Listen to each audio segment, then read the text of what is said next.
Goeiedag kijkers en welkom bij deze nieuwe aflevering van In Gesprek Met. In dit deel zijn we op bezoek geweest aan Afobakka Resort, waar het Centrum voor Landbouwkundig Onderzoek in Suriname, de CELOS, in samenwerking met de Michigan Technological University, MTU, studenten van onze Universiteit aan de Kust en ook PTC in een veldexpeditie wat zaken zijn bijgebracht. Daarbij spraken wij met verschillende van de trainers en ook de mensen van CELOS die ons het een en ander uitlegden wat deze veldexpeditie precies inhield.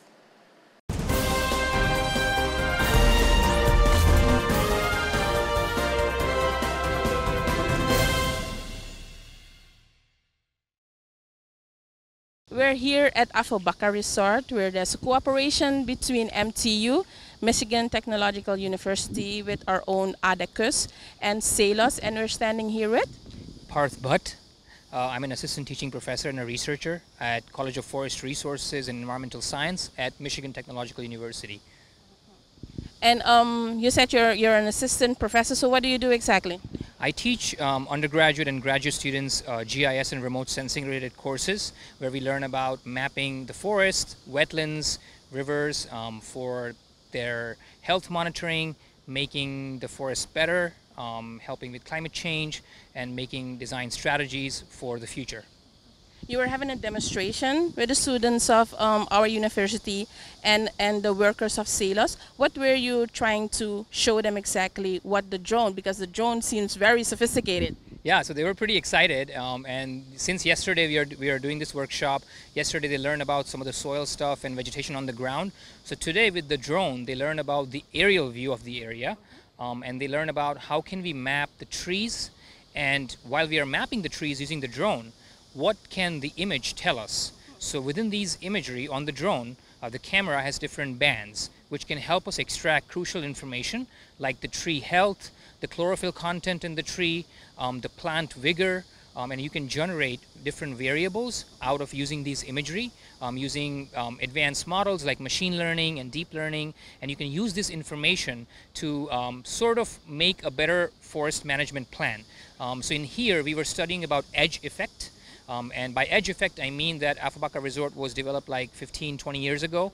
And so within that time, there has been a lot of human activity here, right? So we were seeing how the forest has changed or how the forest has been behaving ever since this area has been disturbed. And we were just trying to look for patterns, both on the ground and using the aerial view. So the students can understand both the ground view and the spatial view of the things. What you just explained, how important are these studies, especially for Suriname being one of the most greenest countries with 93% forest coverage? How important are these studies that you're learning the students and also the people of CELOS? I think it is extremely important given the times that we are living in, where climate change is rapidly increasing, and you know it's being in Suriname is, I would say, you guys are living in such a heaven. I mean, having this much forest around you and nature, that in itself is such a blessing to be around, right?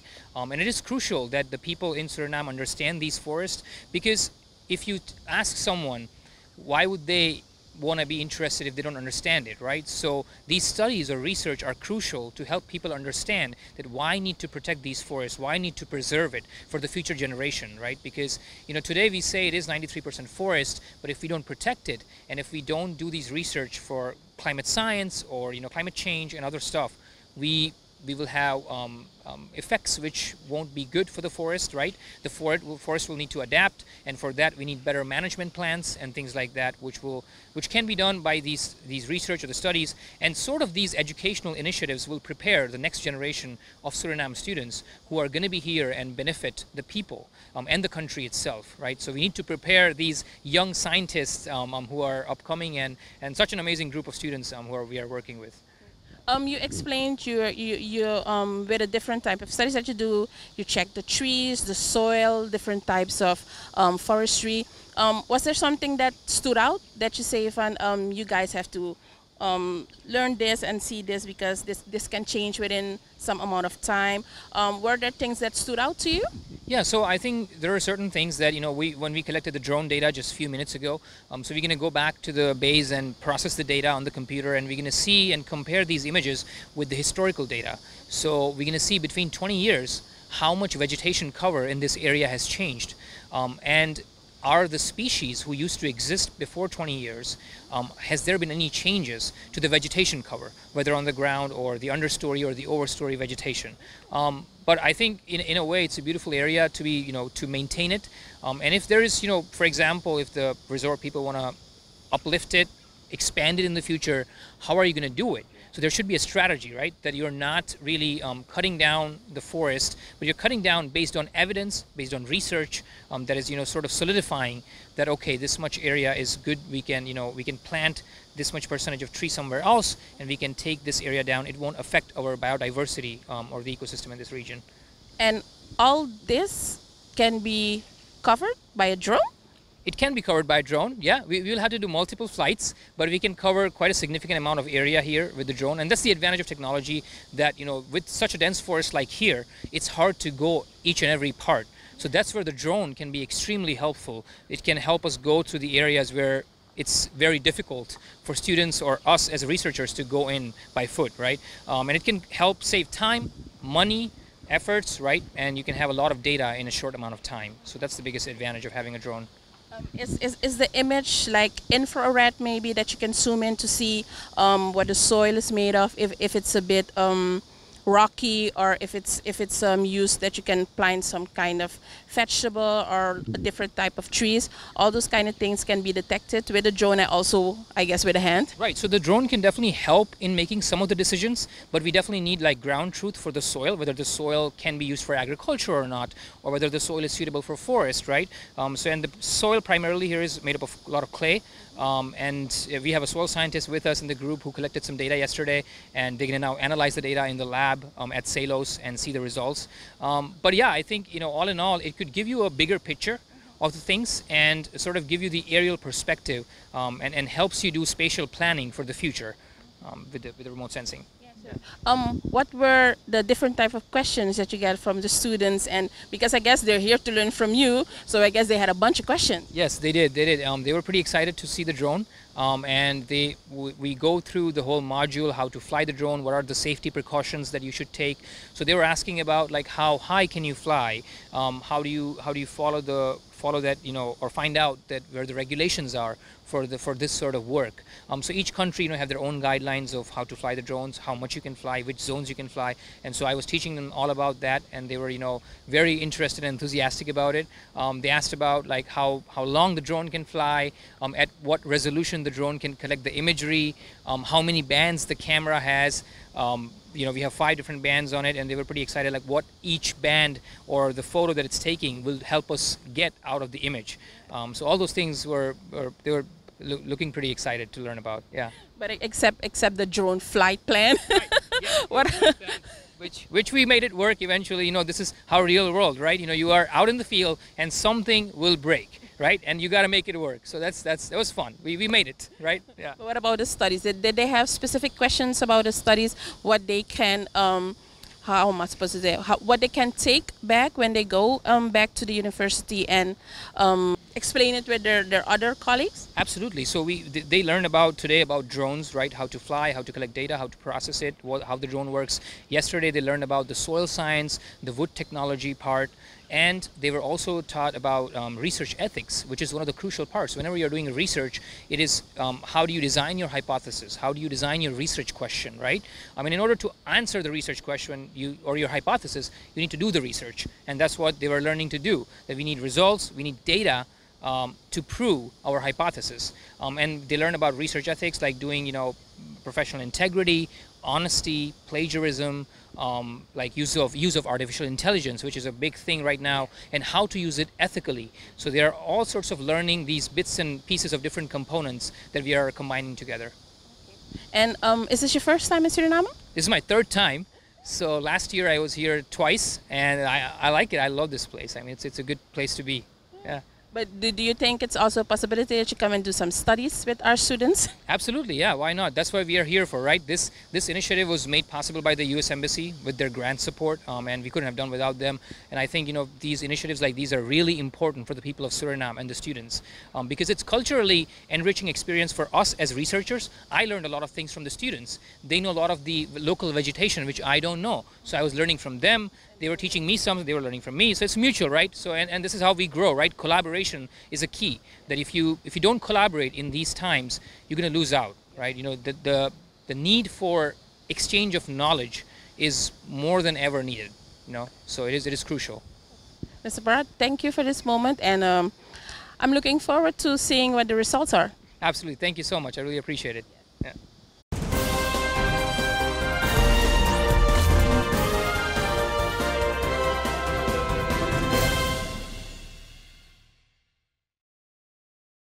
Goedemiddag en wij staan nu hier met Virginia Wortel, hoofdafdeling Bosmanagement van het Centrum voor Landbouwkundig Onderzoek in Suriname, het CELOS. mevrouw Wortel. Er is een samenwerking tussen de Michigan Technical University samen met ADECUS en CELOS. Kunt u ons een beetje meer uitleggen wat die samenwerking precies inhoudt voor de studenten en ook de instructeurs van CELOS die hier aan meedoen? Oké, dus het CELOS heeft een samenwerking met Michigan Tech University sinds 2019. Het is eigenlijk eerst begonnen op onderzoekgebied, waarbij we een samenwerking hebben op gebieden van houttechnologie en duurzaam bosbeheer. En daarnaast dus deze samenwerking nu voor de specifieke activiteit vandaag. Het is een field workshop kan je noemen, specifiek voor studenten van de universiteit en PTC. We hebben namelijk gezien dat er weinig interesse is voor onderzoek in natuur- en bosgebieden. Dus je hebt weinig onderzoekers van Surinaamse afkomst in Suriname zelf. Dus hebben we gezegd, we willen graag de studenten inspireren en bemoedigen om te zien wat de mogelijkheden zijn voor onderzoek in bos- en natuurgebieden. Normaliter zou men gewoon denken van oké, als ik bosbouw doe, dan moet ik een boom omhakken. Maar er speelt veel meer dan alleen een boom omhakken of simpele dingen als ecologie, etc. Dus waarom wij nu hier zijn, er zijn verschillende instructeurs van Michigan Tech University, instructeurs van het CELOS zelf, allemaal met verschillende specialisaties. Je hebt mensen die een specialisatie hebben in GIS-remote sensing, in bodemkunde, in ecologie, in tropische bosbouw. En we hebben een thema voor deze workshop en dat is natuurlijk over verstoring. Je hebt hier een resort. Wat voor invloed heeft dat op het omringend bos? Dus dat is het thema en met behulp van, je gaat straks een drone demonstratie zien. Wat kan je met een drone allemaal doen? Hoe kan dat jouw onderzoek ondersteunen? En gisteren hadden wij bodemonderzoek en wat betekent dat? Als je in een verstoord gebied bezig bent, hoe verschilt die bodem van in een verstoord gebied en in een onverstoord gebied?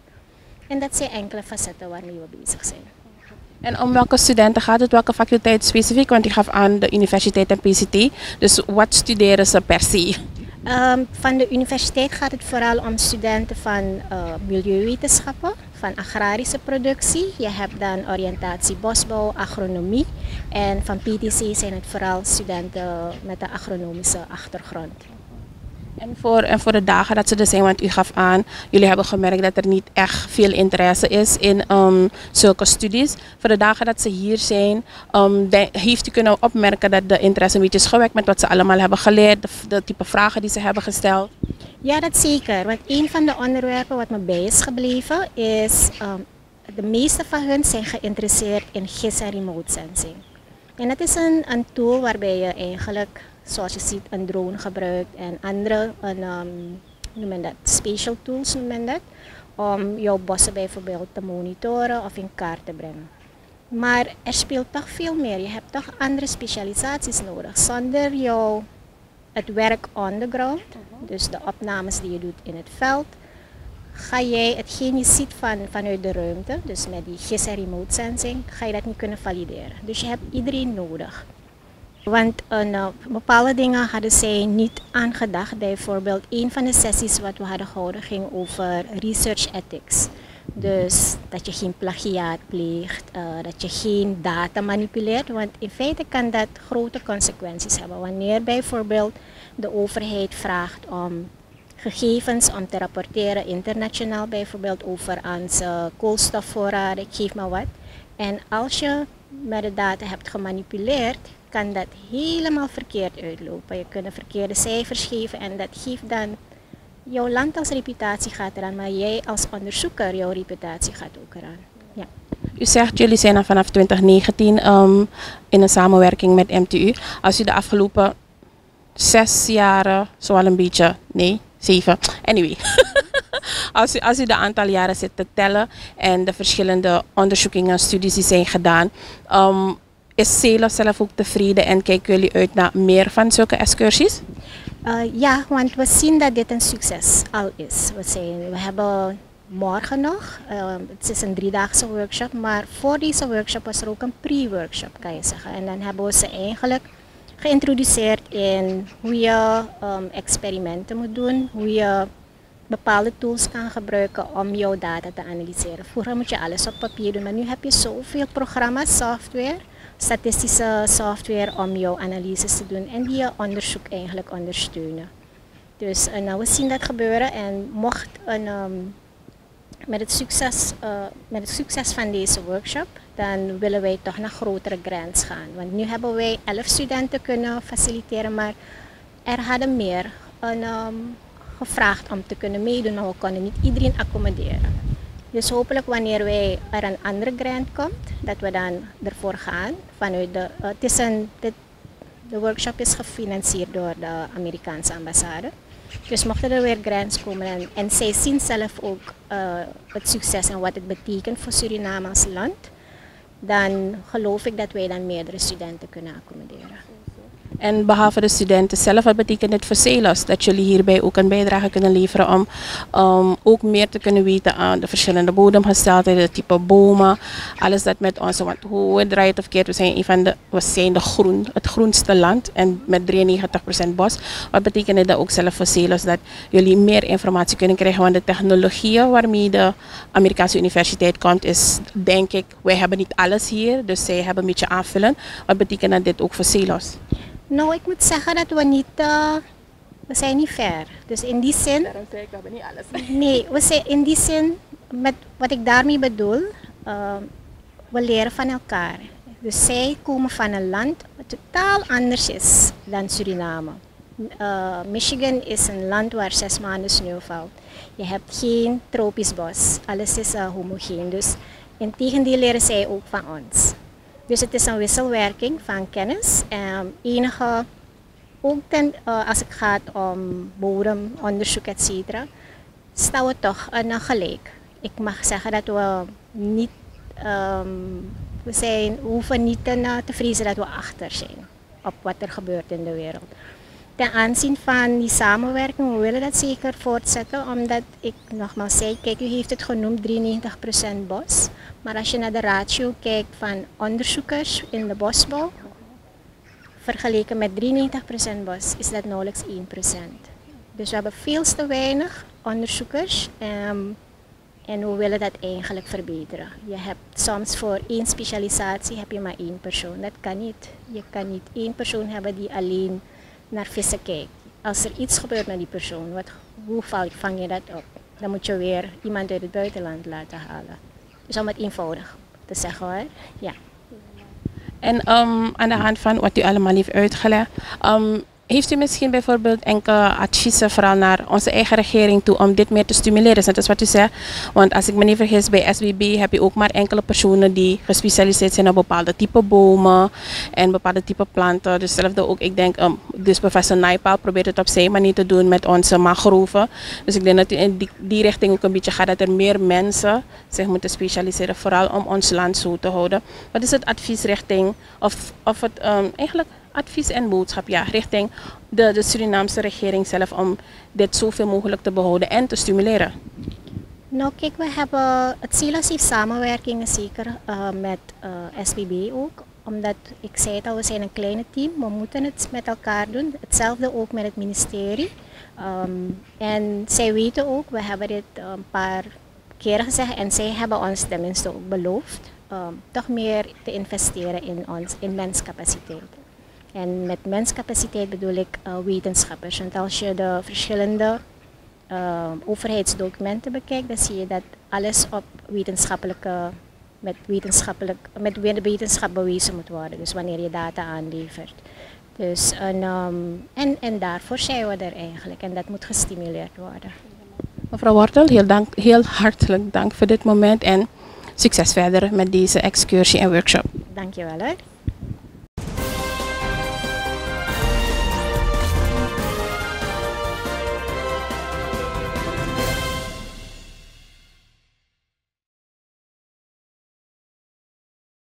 Okay, good afternoon, and who's standing here with?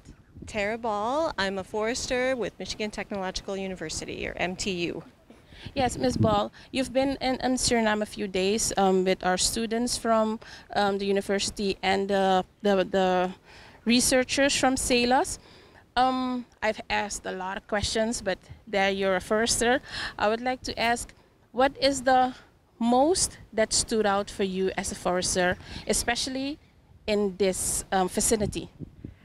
Well, just being in a tropical forest where I came from in Michigan yesterday, the snow is up to above my hips, right? So coming in here into Suriname is absolutely a pleasure every time. But coming and seeing the enthusiasm that the students have for this workshop and how excited they've been and it's really been the best and most thing that stood out to me the most while I've been here.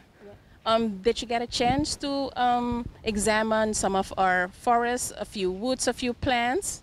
Absolutely. That's the best part about being here too, is taking those students out into the forest and finding insects and looking at mushrooms and listening to the birds and the cicadas and measuring trees and looking at soils. All of that part of nature is really an exciting part to be here.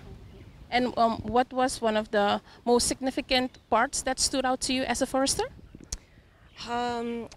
What's the most, as a forester, it's right, but back to just being in the forest themselves and seeing the really large, beautiful trees and canker tree. That's one of my favorite trees. The very big trees with the big kankan tree. Yes, the with the buttress roots, and I'm very excited to learn more about that tree and be able to see it and visit when I come again. It's called a forest giant here in Dutch.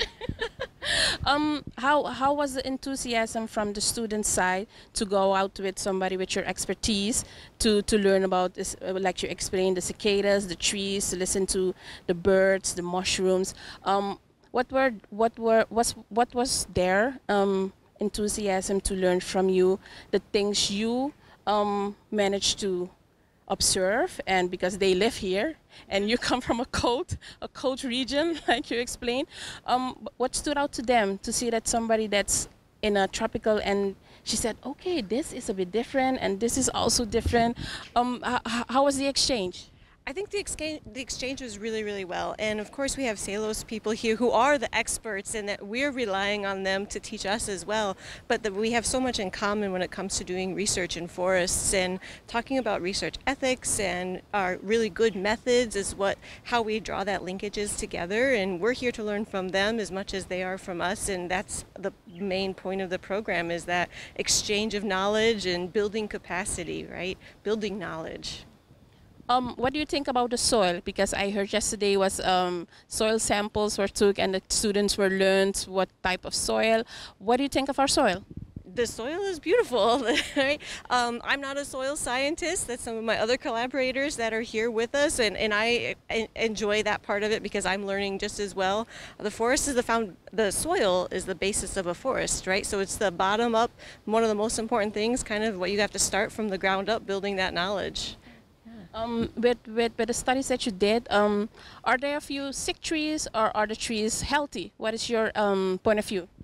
There's a mix, right? In just about every forest, just like people and communities, you have things that are thriving and things that could use some help from us as humans to increase them or help them get along and be healthier overall. I'm learning the trees here myself, so along the way, so I don't know all of the species, but that's been a joy to learn about them and their ecology as well.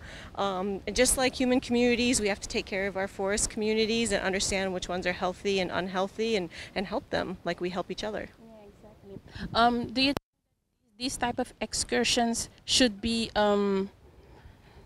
prolonged? I think they should. So in Michigan, I teach camp classes with students all the time, and that was one of the initiating conversations with CELOS. They were like, "You do camp? We can do that too, right?"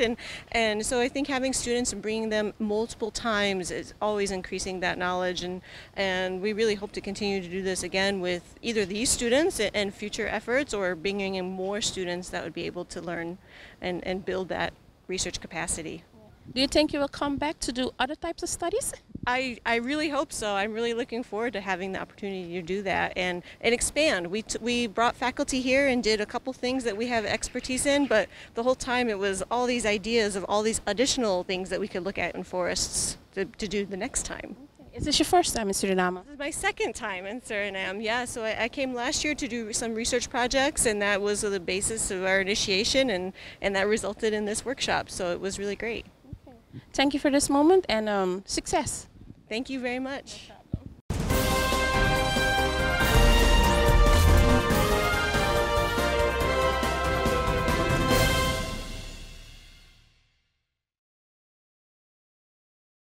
Goedemiddag. We're going to switch between Dutch and English, what's more easier for you. But I'm going to start with Dutch. Wij zitten hier met GERSIE, President Community Engagement at Michigan Tech University and Professor of Practice in Psychology and Human Factors. A nice and very long title.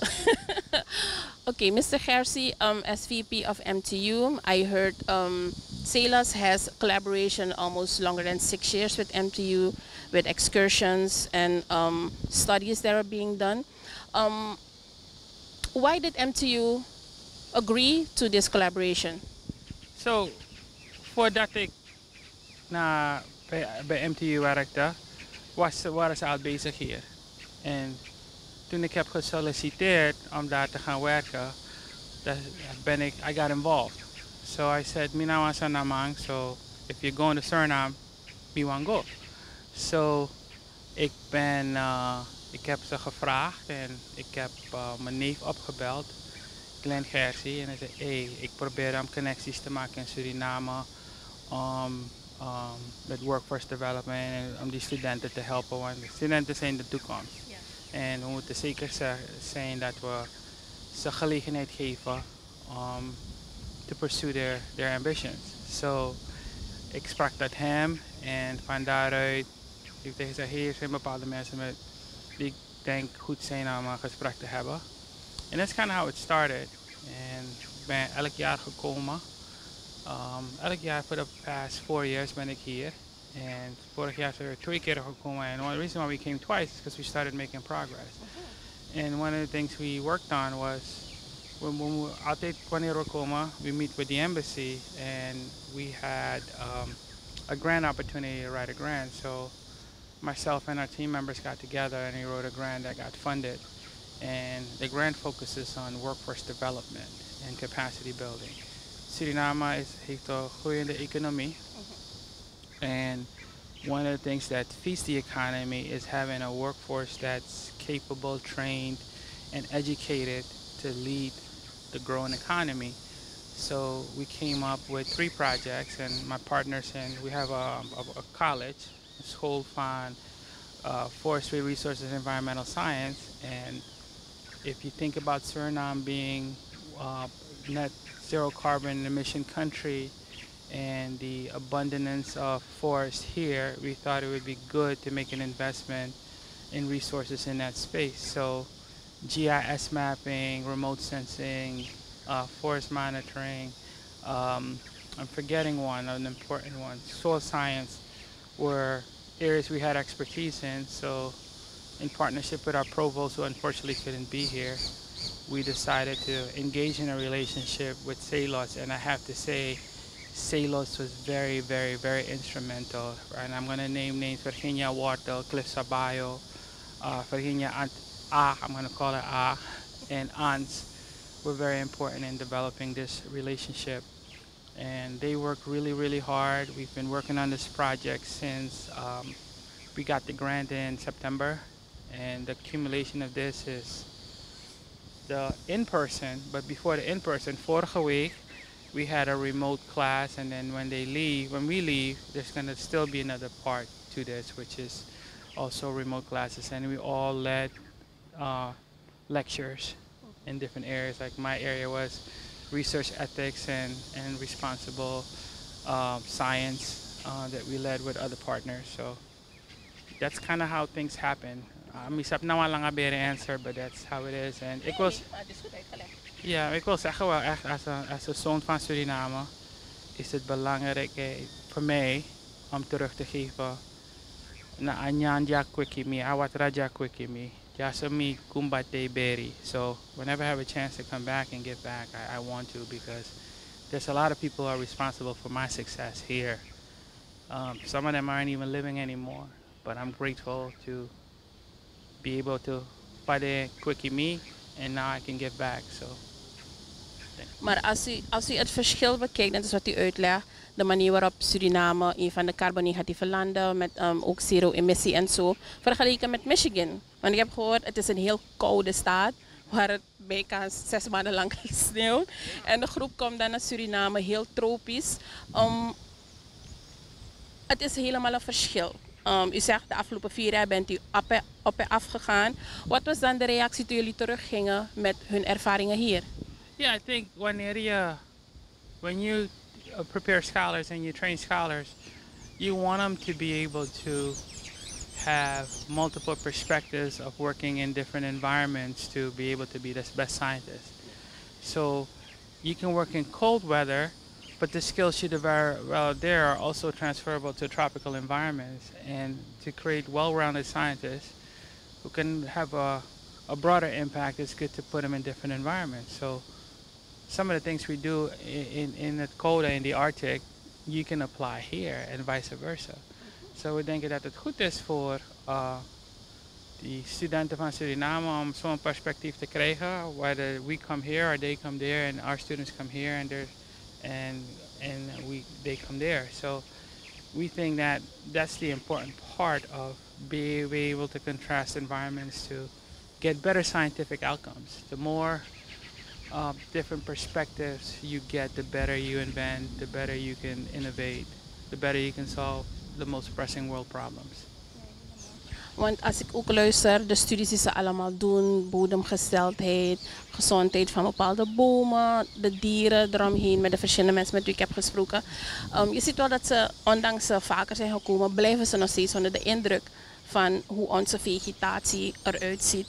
En vooral vanuit MTU denk ik dat u vooral ook een significante rol speelt met als Surinaamse achtergrond zelf. Denkt u dat de universiteit grants zal blijven schrijven om dit te kunnen continueren? Ja, natuurlijk. I'm committed to it. Me loop Suriname en ik ga alles doen wat ik kan om Suriname te support Suriname. So ik denk dat we zijn al bezig met andere grants, want we want to continue this. The needs of Suriname are not going away, and if we can make a contribution, we should. What's important to me is, ik heb al grijs haar, so I'm not gonna be here around, but we have a responsibility en een verantwoordelijkheid om het land beter te laten voor onze studenten en onze kinderen. And we have to put them ahead of ourselves. They did it in a kamputamoni in a dotkisi. So we have to take care of our kids and give them a good future, because if not, they're going to live in despair. And then we are responsible for that, and certainly don't want that to be the case. Wat is het belangrijkste volgens u dat vooral de studenten, maar daarnaast ook de mensen van CELOS die de ervaring zo een beetje helpen, die ook de scholars helpen en bepaalde zaken aanleren. Wat is het belangrijkste dat Suriname moet meenemen uit hetgeen deze samenwerking met zich meebrengt? I want to say you have to, as you swim and you're drowning, the only way you're going to survive is if you're an active participant in your own rescue.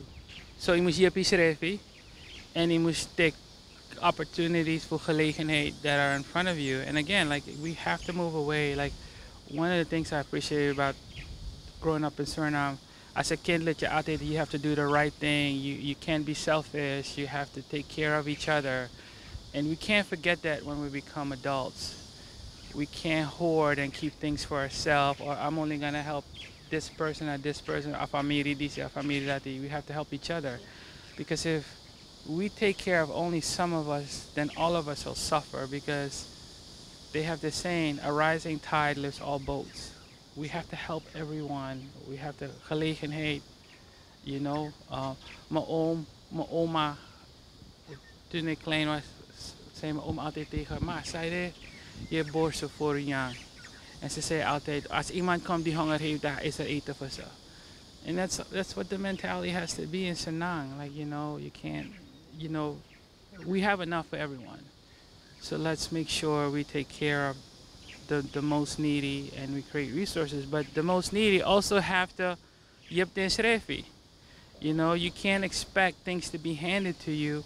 We can run with you, we can't run for you. So if we have ambitie, then we can make sure that there's pathways for you to pursue them.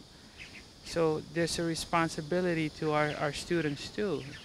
You want one Sani, you have to work for it. You have dreams, you have to have a work ethic to support it. So I think that's important. And do you have any idea when the next expedition will be? Because you said you were still going to try to continue to search for grants to continue these type of studies. Do you know exactly when the next one is? Yeah, it's always a work in progress. We have ideas for maybe some work in het binnenland in misschien September, August of so, but we don't know yet. Maar waarschijnlijk volgend jaar deze tijd weer. We gaan naar die mangrovenkust. We're gonna see what kind of opportunities there are there. Misschien volgende zomer komen we met een groep studenten.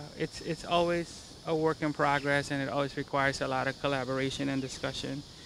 And like I said, we want to have more progress. Like CELOS has been a great partner because they've responded. There's other folks we've reached out to. We tend to be in a hurry to get things done, and we hope that they have the same urgency that we do. So when we connect with them, like the private entities are also excited about some of the stuff we're doing. So if Smawa Rokananga Unu, we're always ready and prepared to collaborate, and we're looking for partners.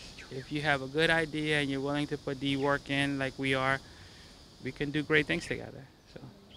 Oké, meneer Gersie, heel hartelijk dank voor dit moment. We blijven dit sowieso volgen. Hopelijk kunnen we de website van MTU ook volgen om te kijken wat allemaal daarop geplaatst wordt. En we kijken uit naar de volgende. En succes verder. Okay, thank you very much and thanks for all you do.